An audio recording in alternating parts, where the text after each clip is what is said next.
నమస్తే. శుక్రగ్రహానికి శుక్రగ్రహం సప్తమానికి కారకుడు. అంటే జాతక చక్రంలో లగ్నం నుండి 12 భావాలు ఉంటాయి కదా. ఈ 12 భావాల్లో శుక్రగ్రహానికి సప్తమానికి కారకత్వం ఇచ్చారు.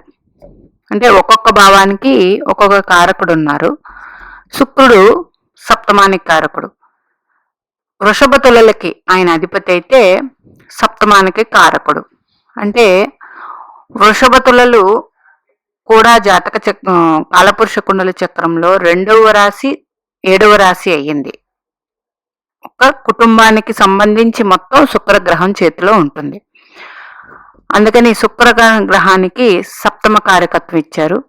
మీ జాతక చక్రంలో శుక్రుడు ఏ భావంలో ఉన్నా సరే, లగ్నం నుంచి 12 భావాలు ఎక్కడ ఉన్నా సరే, శుక్రుడికి ఎదురుగా ఉన్న సప్తమ రాశిలో గ్రహాలు ఉన్నట్లయితే శుక్రగ్రహం యొక్క ఫలితాలు అందుకుని ఆ గ్రహాలు శుక్రగ్రహం ఇచ్చే ఫలితాలు ఇస్తూ ఉంటాయి. అంటే మీకు శుక్రగ్రహం మేషరాశిలో ఉన్నారనుకోండి, తులలో ఏ గ్రహాలు ఉన్నాయి చూడండి. అట్లా వృషభంలో శుక్రుడు ఉంటే వృశ్చికంలో ఏదైనా గ్రహాలు ఉన్నాయా, అట్లా మిథునంలో ఉంటే ధనుసు రాశిలో ఏదైనా గ్రహాలు ఉన్నాయా.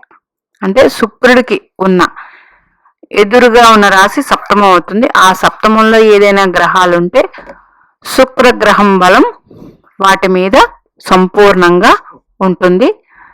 అలాగే శుక్రగ్రహ దృష్టి కూడా ఉంటుంది నేరుగా.